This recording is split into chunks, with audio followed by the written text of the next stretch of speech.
Si tu es lycéen ou étudiant, tu as sûrement dû retenir beaucoup de cours. Et ça tombe bien, parce que j'ai codé une application qui va permettre d'économiser des centaines d'heures de travail. Cette app, elle se base sur le modèle d'IA de DeepSeek V3 et elle m'aide à noter, apprendre et retenir mes cours de manière beaucoup plus efficace. Mais attention, c'est pas un simple chatbot comme ChatGPT, Gemini, etc. C'est plutôt un système que j'ai mis en place basé sur une méthode d'apprentissage bien précise et qui exploite la puissance de l'IA. Et justement, dans cette vidéo, je vais te montrer comment j'ai construit cette app de A à Z et comment je l'utilise aujourd'hui pour mieux apprendre et retenir mes cours. Et si tu restes jusqu'à la fin, je vais te donner l'accès au code et te montrer comment toi aussi tu peux facilement l'utiliser grâce à une API au modèle DeepSeek de manière totalement gratuite. Pour ceux qui sont nouveaux, je m'appelle Mamour, je suis étudiant en informatique à l'école supérieure polytechnique de Dakar. Et sur cette chaîne YouTube, je parle d'informatique, de programmation, de codage, etc. Si ce genre de contenu te plaît, n'hésite pas à liker et t'abonner à la chaîne. Au passage, cette vidéo est sponsorisée par Hostinger, mais je vous parle de ça un peu plus tard dans la vidéo. Bon visionnage. Mais avant de plonger dans le développement, il faut d'abord que je vous parle de comment j'ai eu l'idée de ce projet. Quand j'étais au lycée, j'avais toujours eu du mal à retenir certains cours. Parfois, je passais des heures à relire un cours, le surligner, mais quelques semaines plus tard, je me rends compte que j'ai presque tout oublié. C'est seulement en classe de première que j'ai découvert un concept qui a totalement changé la manière dont je travaille. Ce concept, il est connu sous le nom de la loi de Pareto ou bien la règle des 80-20. Il y a des livres sur ce concept qui font des centaines de pages, mais en gros, il stipule que seulement 20% des efforts sont finalement à l'origine de 80% des résultats. Et ça veut dire qu'il y a une répartition inégale entre les efforts que tu vas fournir dans tes révisions et les résultats que tu vas obtenir grâce à ça. À partir de là, mon objectif c'était d'identifier et de me concentrer sur ces 20% d'efforts qui allaient apporter la majorité des résultats dans mes révisions. Et c'est là que j'ai découvert le concept de l'apprentissage actif. Parce qu'en réalité, apprendre, c'est pas juste lire un cours ou écouter un prof de manière passive. C'est avant tout interagir avec l'information qu'on veut retenir. Et pour faire ça, il faut se poser des questions qui nous poussent à réfléchir activement sur le sujet et on essaye de s'améliorer en rendant nos réponses de plus en plus complètes à chaque fois qu'on répète l'exercice. Mais attention, pas de QCM ou de questions à réponse unique. Ça doit être des questions relativement ouvertes qui vont forcer la réflexion. Et c'est de là que j'ai eu l'idée de coder un système qui va avoir tous les aspects de cette méthode. Et il fallait évidemment utiliser l'IA pour avoir justement cette logique de traitement entre les questions, les réponses et l'évaluation entre les deux. Ça peut sembler contre-intuitif, mais pour bien m'aligner avec le concept de l'apprentissage actif, j'ai d'abord fait une liste de tous les trucs qui sont dans les applications de quiz classiques, mais que je ne devais pas avoir sur mon application. La première, c'était pas de prompting. Maintenant, techniquement, il nous faut forcément apprendre pour communiquer avec une IA. La différence, la particularité ici, c'est que c'est pas l'utilisateur qui va renseigner ça. L'utilisateur dans l'application, c'est lui qui va répondre aux questions. La deuxième contrainte, c'est qu'on doit éviter au maximum le passive learning. Donc, on va pas avoir l'IA juste pour lui demander de nous résumer un cours qu'on va lire passivement. La troisième contrainte, bon, celle-là, c'est une mini-contrainte, c'est qu'on doit avoir une interface clean, sans distraction. Donc, on doit avoir un truc hyper simple et minimaliste qui va nous permettre de nous concentrer sur nos 20% d'efforts. Donc concrètement, pour les fonctionnalités, qu'est-ce qu'on va avoir? La première, c'est la possibilité de prendre, supprimer, modifier des notes comme on veut. Ça, c'est quelque chose d'actif. Lorsqu'on prend note, on réfléchit à ce qu'on écrit. La deuxième, c'est la possibilité de pouvoir générer des questions directement avec l'intelligence artificielle en fonction des notes qu'on a prises. La troisième fonctionnalité, c'est un mode de révision interactif. En gros, tu vas répondre aux questions et c'est l'IA qui va t'évaluer en fonction de la précision des réponses. La quatrième fonctionnalité, c'est la possibilité de suivre ses performances. Donc pour chaque session, l'IA doit enregistrer ton score et la correction détaillée pour que tu puisses t'améliorer à chaque fois. Maintenant que j'avais une vision un peu plus claire de ce que je voulais construire, il me fallait les outils que j'allais utiliser pour ça. Pour implémenter la logique de ce projet, vous l'avez sûrement vu sur la miniature, j'ai utilisé Python. Déjà, c'est un langage que je connais assez bien, donc ça m'a permis d'aller un peu plus vite. Et pour l'interface, vu que je cherchais quelque chose de simple et minimaliste, je suis parti sur une librairie de Python qui s'appelle Streamlit. Pour ceux qui ne connaissent pas, Streamlit, c'est un framework Python qui permet de faire des interfaces graphiques directement sur une page web. C'est léger, minimaliste et extrêmement facile à prendre en main si vous avez déjà codé en Python. Mais la question, c'est comment faire pour que notre app puisse communiquer avec l'intelligence artificielle. Du coup, j'ai fait quelques recherches pour savoir quelle API utiliser pour intégrer un modèle d'IA à mon application. Et c'est là que je suis tombé sur une plateforme qui s'appelle OpenRouter. Ils ont des API pour plein de modèles d'IA et ils avaient aussi le modèle DeepSeek V3 gratuitement, donc j'ai choisi de l'utiliser pour mon projet.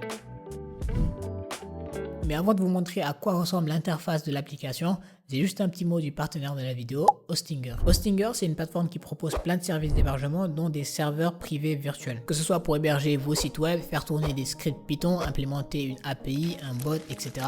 c'est vraiment très pratique. Vous pouvez aussi choisir votre propre système d'exploitation parmi plusieurs distributions Linux comme Ubuntu, Debian, etc. Et vous avez un accès en temps que root pour le configurer en fonction de votre projet. Et pour ceux qui sont moins familiers avec la ligne de commande, Hostinger dispose d'une IA intégrée pour vous guider. Perso, je vous conseille le plan KVM2 avec 2 cœurs vCPU, 8 Go de RAM, 100 Go de mémoire NVMe, 8 Tera de bande passante et une connexion à internet symétrique de 300 Mbps par seconde. Pour ma part, c'est vraiment testé et approuvé.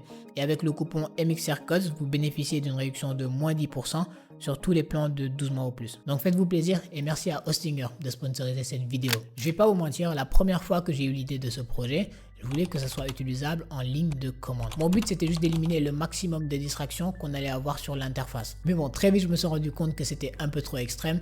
L'app devait au moins être simple à utiliser pour tout le monde. Donc sur l'interface, les différentes fonctionnalités de l'app sont présentées sur un menu à gauche avec leur contenu qui se charge à droite. Enfin, à part sur mobile où le menu est caché par défaut, parce que oui, c'est aussi possible de l'avoir sur son téléphone, mais je vous parle de ça dans la partie qui suit. Et le menu est fait de telle sorte que l'utilisateur suit un chemin naturel du haut vers le bas pour toutes les fonctionnalités. Donc d'abord, il va dans prise de notes pour ajouter une note.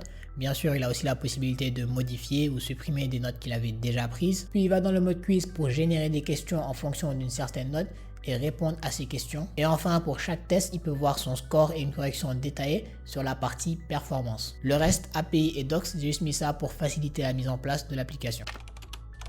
Pour la fonctionnalité principale de l'app, j'ai essayé de la coder de la manière la plus intuitive possible. Mais déjà, ce qu'il faut comprendre, c'est que pour que notre app puisse communiquer avec le modèle d'IA, il faut qu'on utilise ce qu'on appelle une API. Très simplement, c'est comme les serveurs dans les restaurants. Tu leur passes ta commande, puis eux, ils vont aller parler au cuisinier et ils vont revenir avec ta commande toute chaude. Du coup, à chaque fois que j'écris une note, elle est directement enregistrée dans le dossier notes au pluriel sous forme de fichier texte. Du coup, ça devient très simple de coder des boutons pour les modifier, les supprimer, etc.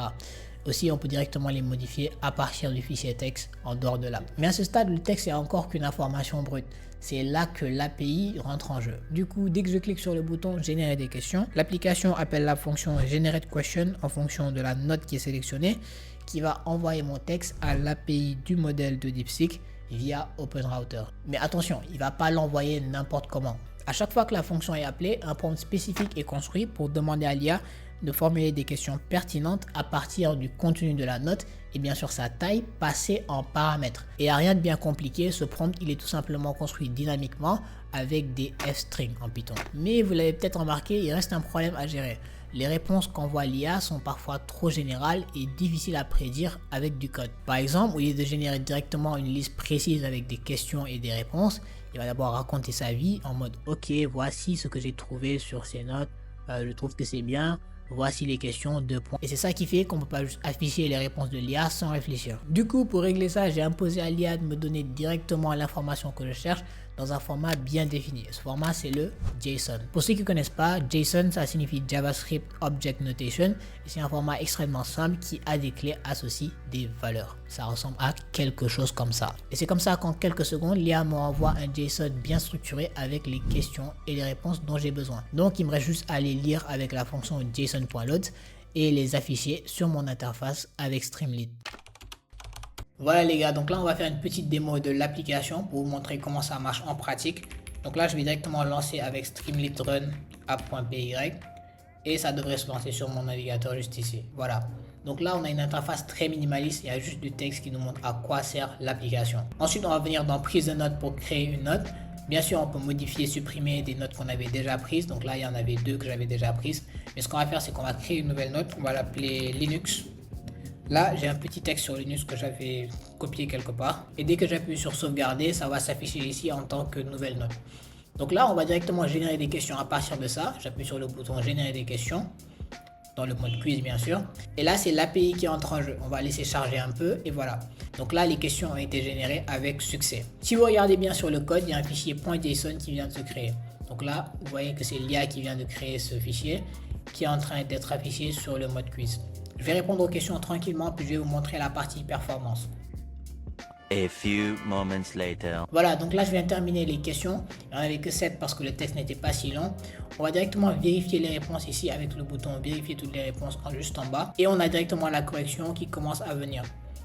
Donc là on peut voir directement quel score on a fait pour chaque question. avec la réponse correcte bien sûr pour pouvoir s'améliorer. Et puis on peut recommencer le quiz si on veut. Donc là l'IA m'a donné un score total de 4,3 sur 5. On va venir dans performance. Vous voyez qu'on peut aussi voir ici notre score global. Et puis on a une correction détaillée pour chaque question avec la réponse correcte et le score qu'on nous a donné en fonction de notre réponse. Un truc intéressant aussi, c'est que vous pouvez directement utiliser l'app sur votre téléphone. Donc si vous venez ici sur Network URL, lorsque vous tapez la commande Streamlit, il y a une URL sur laquelle vous pouvez accéder à partir d'autres terminaux, à condition qu'ils soient sur le même réseau local. Mais bon, ce projet, c'est avant tout une opportunité pour moi d'apprendre et d'améliorer mes compétences. Pour dire vrai, j'avais encore envie d'ajouter beaucoup d'autres fonctionnalités, comme par exemple pouvoir suivre ses performances en fonction des jours. Ça allait renforcer l'urgence lorsqu'on répond aux questions. Mais le problème, c'est que ça fait plus d'1 mois que je travaille sur ce side project. Et si je continue à faire des fonctionnalités, cette vidéo ne va jamais sortir. Donc en fonction de quand est-ce que vous la regardez, c'est possible qu'il y ait des nouvelles fonctionnalités qui ont été ajoutées juste après. Comme promis, voici le repo GitHub sur lequel il y a tout le travail. En tout cas, c'est un projet qui m'a pris beaucoup de temps, donc j'espère que vous allez aimer cette vidéo. N'hésitez pas à me donner vos avis dans l'espace commentaire, je serai ravi de tous les lire. Merci à tous, merci à Hostinger. On se retrouve pour la prochaine. Ciao.